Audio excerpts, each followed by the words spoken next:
Let's keep it real. Are you really a giver or are you just afraid to say no?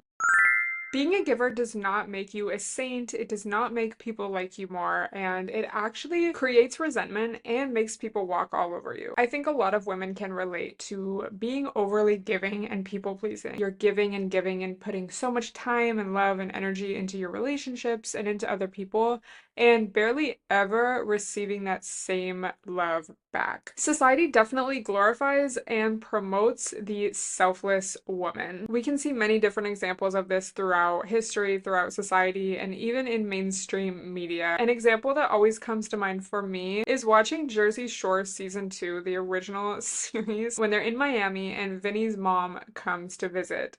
And they're all going on and on about what a great woman she is because she cooks this huge meal for everyone and doesn't eat herself, like eats at the last moment, serves everyone else before herself. And everyone's like, that's a good woman right there. If being a good woman means putting everybody else before myself constantly and only being appreciated for the value that I can bring to others and how I can serve others, y'all can keep it. A lot of the times, because this can be such a cultural thing as well as just a patriarchal and societal construct or archetype that goes back years and years, it feels very second nature, and we often feel very selfish and almost wrong for putting ourselves first, even when we're not hurting anybody else.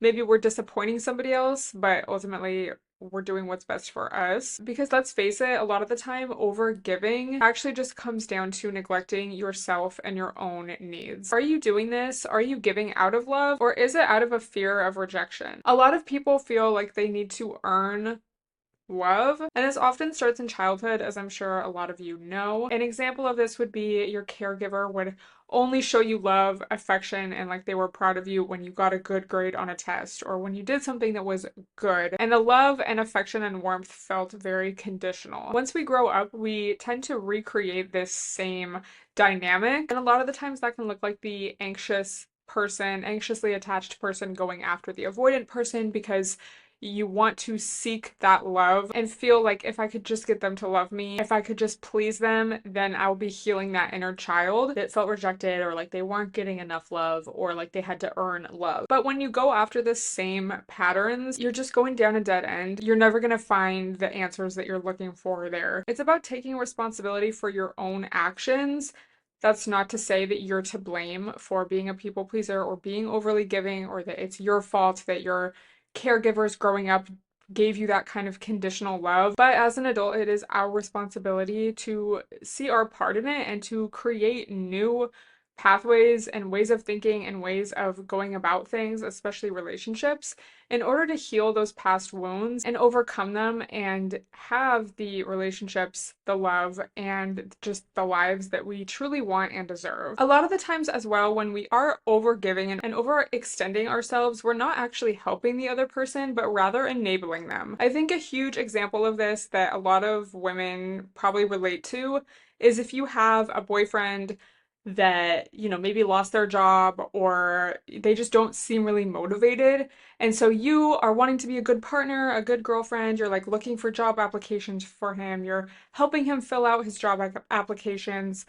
You're just doing the most for him when he needs to be doing that for himself. And this is another relationship dynamic that a lot of women find themselves in. Society wants us to believe that being a ride or die chick and being there for your man when he's at a low and just like not doing well in life is some sort of admirable thing.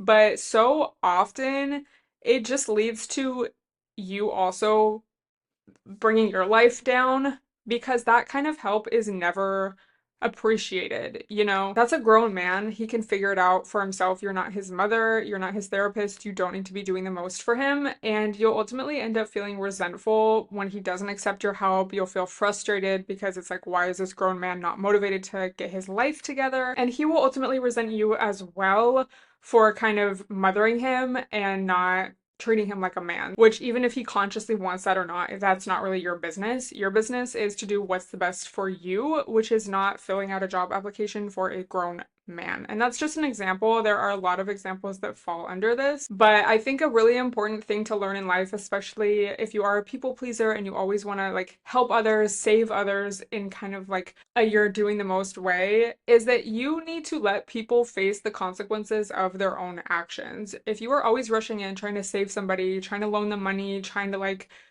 fill out a form for them, trying to like, oh, pick them up when it's late because like something like they were irresponsible, that is not your job. Unless those are your children, which even to an extent, like, your kids need to face consequences too, because that's just part of life. Like you need to learn that you need to be responsible and take ownership over your actions. It's not your job. Especially when it's another adult. That is not your job. It's just so true that you will be taken for granted. If you do something once, people will expect you to do it the next time. And it's not like, oh, this admirable, this person always wants to help others. It's like, oh, she'll do it. Ask her. Like, she won't say no. So this is not to say that you should never help others. I think especially in this day and age when we have all of these crazy things happening, this is not the time to never extend yourself to others or to not practice kindness, but you can do so in a way where you are protecting your own energy and you are setting clear boundaries for yourself and also with others. You are doing good in this world. You are there for people. You're able to help out when you can, but you're not doing it in a way that makes you resentful or that makes you a doormat. So some signs you might be struggling with overextending yourself and people pleasing are that you feel guilty saying no to somebody. You say yes to things that you really don't want to do. You make excuses for other people and their behavior and why you have to come to the rescue. If you feel resentful after helping somebody, and if people are expecting more from you the more you give, these are all signs, among other things, that it's time for you to lay down the law and set some boundaries. I used to struggle with this a lot. Sometimes I still do for sure, but I've gotten a lot better at it.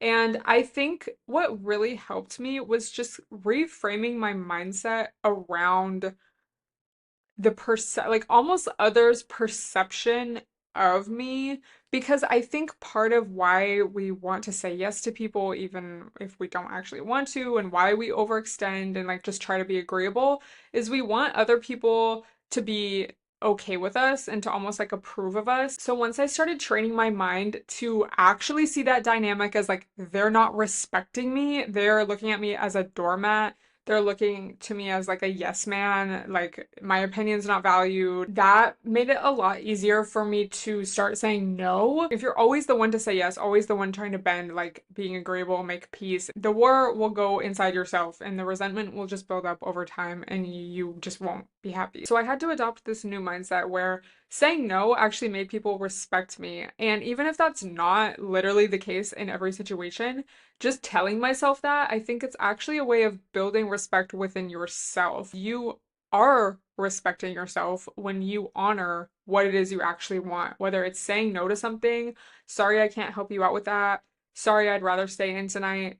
Again, sometimes it's very small things, but they do add up over time. And in these small things and small instances of saying no, you're practicing. And it's a great way to build that foundation of like, it's okay to disappoint people, it's okay to say no, and it's okay to put my own needs first. And in doing this, like starting with small things that you're maybe saying no to or disagreeing with people on, you kind of realize that a lot of the times people don't really care. Maybe there will be that adjustment period where, especially if you have like one friend that always expects you to say yes to them, they'll start to be like, what the heck? And you might end some friendships over this, but ultimately, people don't really care that much. And if it is a healthy person who does respect you and is your friend because they actually like value you in their life and not just because of what you do for them, they're totally going to get it and understand. So just know that as well. If you are kind of on this glow up journey, you're like, I need to start prioritizing myself first.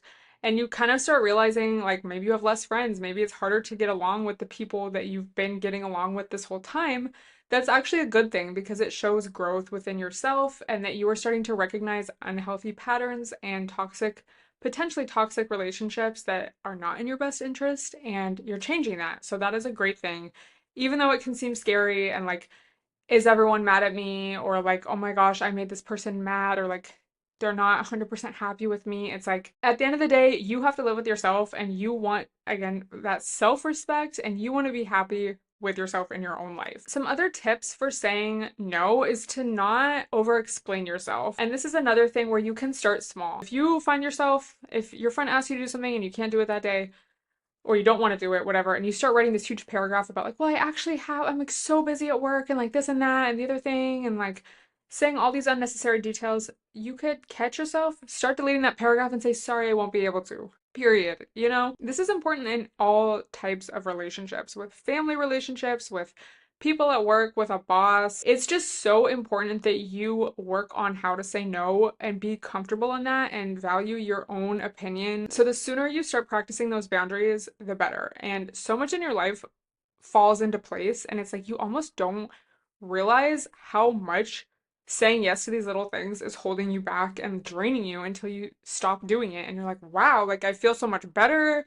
I have so much more self-respect. I'm like overthinking less and it's just way better. So stop seeking validation from external sources through overextending yourself and overgiving and always saying yes. Because remember, they're not giving you real validation. They are looking at you like a doormat. They are not respecting you. They asked someone else and that person said no because they have boundaries. So they came to you because you, like, think of how embarrassing that is. You came into their mind as like someone that would just say yes. And obviously that doesn't apply for every situation, but sometimes it does. So you just gotta be like, do I want to look like a dweeb right now? No. So I need to say no and lay down the law. And again, easier said than done, especially if you are really not used to doing this and it's a new concept for you. People in your life might be surprised and like astonished and be like, what? Like, babe, are you mad at me? Like, you always say yes, but you have to be like, sorry, new year, new me, babes. So focusing on that internal validation is going to be your number one friend, your number one asset, because that is something that it is an asset because it grows over time and it actually benefits you. It's not like this temporary, like, oh, well, I won't cause like an uncomfortable situation in this moment, but then you have a lifetime of resentment and being exhausted and feeling like nobody in your life respects you, you know? This also makes it way easier to avoid risky situations. Like, think of if you're on a date and it's going horrible, if you're a people pleaser, you might just stay during the date because you're like, well, I don't want to be rude, even though maybe it's like a bad situation or they're literally being rude to you in your face.